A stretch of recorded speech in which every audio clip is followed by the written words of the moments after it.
What up, people? Gray Rizzy, we out here, Shade 45, moving on another grind setters. You know, I move all the way around the country up here, man. You know, we nationwide up here. I got listeners everywhere, but I'm keeping it hometown. Now, I grew up in the Bronx.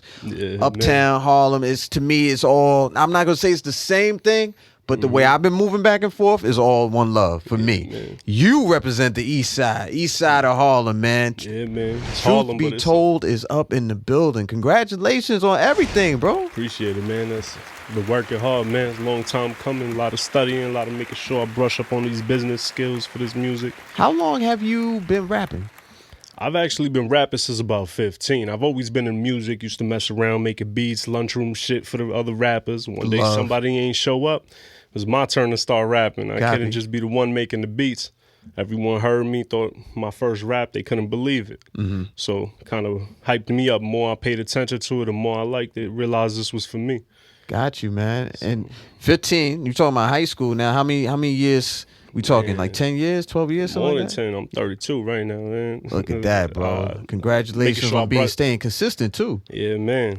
And it's that and learning the business, like I said. If I didn't learn that, and a lot of people stay on stagnant, and that's not. Was that important for you to do? Because sometimes I'll hear the stories of people like it's all about the rapping. Yeah. But I never hear people. They put it right up, the business right up there. Yeah, I put the business first because you got to think there's a lot of people with talent, and a lot of talent stays stagnant because they're not seeing it from the business side. A lot of people with talent got egos. They say to themselves, "Oh, because I have the talent, I deserve to be in the front line." But if you don't know the business, it's not out there. I mean, there's music that people don't really enjoy, not entertained by, but it's getting spins out there. It's getting around because those people smart enough to learn the business side. You can't walk around with an ego. You gotta, anything that you believe in and want to put out is worth putting money behind. If you ain't learning it, you ain't gonna move. The business part is very important, man. I remember there was this conversation. And now a lot of people know about it, but we were talking to Master P. This was like fucking years ago, like 03 or some shit like that. And he was the one who was telling us about ringtones. Yeah. And nobody, like at the time, we talking about two-way pages, SkyTel two-way pages and shit. And nobody was thinking about no ringtones. Made millions, bro. Yeah. Millions of fucking dollars. So knowing the business is very, very important. Let's talk about some influences though, man. Because before we get into this first song, I'm seeing Joe Crack over here. Shout out to the big bro, Fat Joe. That was love. What's some of the influences for you though? For me, for starters, I would say the first rap song that I heard that really had my blood moving, I was a little kid. It had to be Big Daddy Kane, Warm It Up Kane. It was just the way he jumped on the beat, like the mathematics, everything. That was always something that I was entertained with and that I kept in my own styles is, the mathematics of how to land on the beat, how to use your words in a certain way. But the one that drew me in the most was Big Pun. I can't lie, like the giant words, the vocabulary, the cadence, the storytelling, the metaphors, everything was just amazing to me. And from there is like I tuned in to other rappers that were more on the lyrical side. And everything else I like too. Like for me, I don't just put myself in that lane. I could do anything. Anywhere you put me, I'll jump on a rock song and do a remix for that. You know what I mean? But lyrically, I want to be a lyricist. I am a lyricist, excuse me. Let me check that. And I want to be. I'm there already. Yeah. Well, look, I don't want to waste any time, man. You're going to hear a familiar voice on this joint. Yeah. Joe Crack is at the beginning of this song. It's beautiful. We got Truth Be Told in the building. It's Gray Rizzy, Shade 45, Grind Setters. Gray Rizzy hanging out with Truth Be Told. Hit him up on the gram. It's at official.truth.be.told, right? Yeah, it's a lot of dots over there, guys. Hey, man. Make sure that everybody knows exactly what's going on right there. Of course, you can hit us up at Shade 45, at Gray Rizzy. So you were talking about Big Pun. We just heard how you connected with, with Fat Joe. People are playing. In fact, I think Wild is playing this song. Right? Wow. Shout out to DJ Wild. You can catch him on Mondays with the Heavy Hitter Show. Shout out to El Presidente as well, DJ Enough. What are some features that you would want to have on, on future projects? Like, what's your wish list right now? I can't lie. I definitely want to work with 50 Cent, but that's for more than just a music thing. Like the business aspects, the mindsets, it's in everything that I feel is aligned for me. I would want to work with him. Definitely M, obviously, because there's a big fan base, Lyrical Monsters, Jada Kiss, And it's so much, man. Even Kanye. I don't know what people feel about Kanye, but even Kanye, man. I have my own believe opinion. me, as long as you feel the way, there's a lot of people out there that feel the way about Ye, man. There's always going to be, I guess, a good side or bad side, what people think. But from my opinions, from my outside perspective, I don't know these people in person. These are who I like to work with, you know, who I would like to work with. What's the biggest thing that you've like taken away from your journey so far? You know, like being able to kind of almost vision board who you want to work with or who you want to be in business with or partner with and stuff like that. But what's the biggest thing that you've taken away in this journey that you've had over so many years? Well, for one is, like I said, staying fixated on the business side more than anything else. I'm always have my talent, but the business side is something that I always remind myself, go back to the business side, go back to the business side. Because without that, you won't be nothing. You won't have nothing. It pertains to everything, whether I was doing this, whether I was running a business, a plumbing business. It don't matter what it is. Your business is the most important. So that's one thing. Two is for me to not get lost in the mix of music and hearing what music is today and saying, I want to sound like that.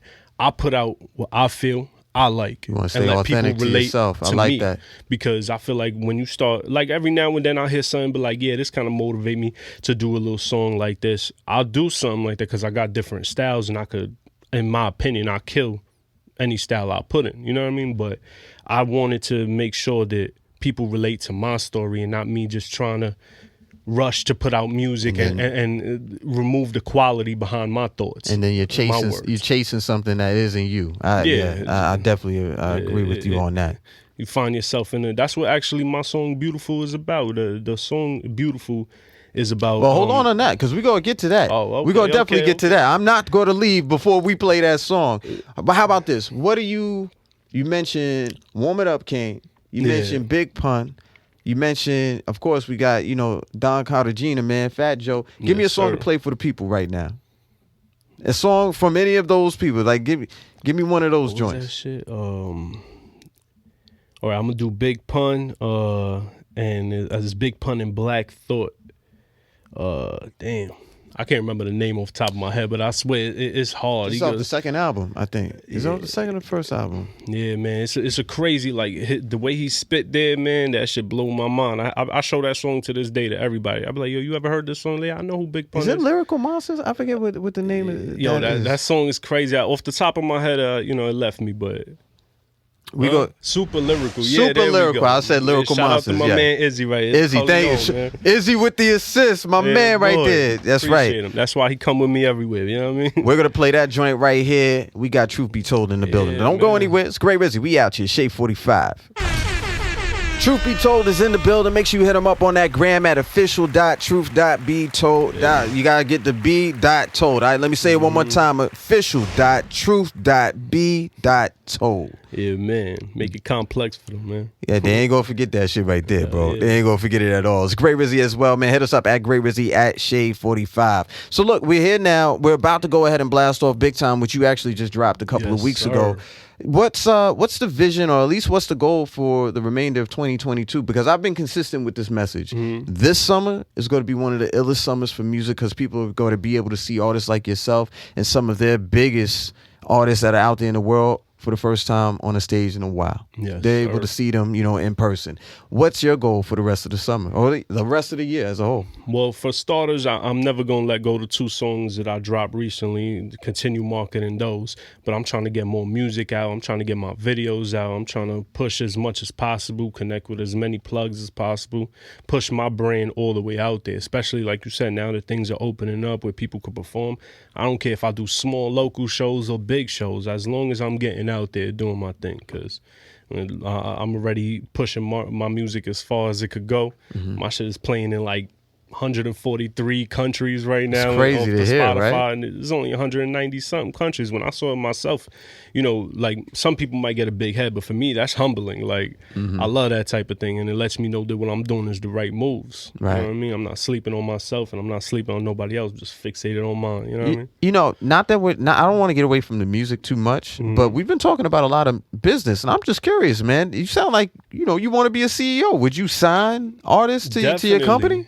Actually, that's what I'm doing right now. I'm doing marketing. My man Izzy Coleon's one of my marketers. He's helped me get my shit up there. I got a couple other people on working for me as marketing, and they're doing my marketing personally and working with me. And we're looking to do this with other artists as well, because, like I said, a lot of talented artists. You know, anyone that hears this, a lot of talented artists is out there. You guys are out there, and if you're not putting money behind your music, it won't move. This is why I would do that, because a lot of people are misguided. Like I said, they don't know what they're doing with their music, and they might feel bigger than what they are at the moment. They need to understand that. So I would definitely do that. That's something I'm interested in. Like, you know, I look up Dr. Dre. That's another name. You know, the way he takes his artists, every artist that's been under Dr. Dre, you see them skyrocket. The ones you hear about. He also holds them accountable. Yeah, and the ones you don't hear about too. Like I think it was a rapper he had named John Connor. John Connor. Like, Flint, Michigan. What's up? A lot of people don't know about like I tell people that, like, who's that? They think I'm talking about the Terminator. I'm like, nah, man. John Connor's a beast, bro. And you see the way he moves. Like, people don't need to hear you and see you in everything for your music to move. If you have the right marketing team behind you, you can make money with a label, without a label. You just got to know where you need to put your money, and I do that. And know what you're doing. Yeah, I do that with people's music. So I'm trying to get other people, if they need it, holla at me. I'll do it, and I do it for the low. Another company will charge you like $700, son. Most we charging like $2. If you stay consistent with it, you're gonna see. We get your shit to DJs, we get your shit to podcasters, anywhere we can. People need music in their personal life. Yeah. So that CEO business, I would definitely handle Truth that. be told, got a business running, man. On top of the music. So I want to get back over to the music, because obviously the business hat was on right there. Beautiful. You was telling me what this song was about real quick. Let's get into that. Yeah, well, the Beautiful is like, it's about life, basically. I talk a little shit here and there, but if you really listen to the main message, it's about living life the way you should be living. Live your life. Don't look at other people and live their life. Or you know, a lot of people in the industry will want to live a certain lifestyle, and then they doing drugs, they doing shit because they trying to cope with this fact that they look in the mirror and don't see themselves. So basically, Beautiful is the expression of that. Like, your life will be beautiful if you just live it the way you should be living it. Do what you want to do. You could do music, you could do anything you want, but do it your way. Don't look at the next man and count his money, basically. Like, you trying to say, I want to be on his level. I want to do this. Like, I look at people and it's more of a motivation. I don't look at them and say, I want to be like them. I don't want to be the next nobody. I want to be the next me. You get what I'm saying? No matter who I look up to in this music game, I don't want to be them. I want to do my thing and see where my career takes. So that's what Beautiful was basically about. Great messaging right there, bro. Yeah, and I still made it sound like the music that y'all hear out right now, just so they, you know, if the people who ain't listening to the message and just want something to bump to, they gonna bump it that way. You know what I mean? Well, they gonna get a chance to do that eventually, right now, bro. And it eventually it's gonna hypnotize them, right? You know what I mean? That's how music is, man. Look, I want everybody to tap in real quick, and please let them know, man. Socials, websites, all that stuff. What's the best way for them to stay in touch with you? Hey, so right now, Instagram. You could hit my email. It's the same like the Instagram, the.official.truth.be.told@gmail.com. That's a direct to me. All my business. You can hit up my man. It was a Southern Style Izzy. Yeah, man. Hit up my man Southern_City. Yeah, on the gram. We the one moving all this marketing shit. If you want to do features, you want to do anything, let's move. Hit them up, man. And look, if you missed any part of this interview, it's all right. We got you with the SXM app. You could go ahead and tap in with that right now. Look up his name, Truth Be Told, Gray Rizzy, Shade 45. Listen to it on your time at any time right there on your iPhone, Android, or a home connected device. Let's go ahead and get to this song, man. Hit us up, too, at Shade 45, at Gray Rizzy. Let me know what you think about this new joint. Big time. It just dropped. Official Truth Be Told. Best believe. We out here, woke. Peace.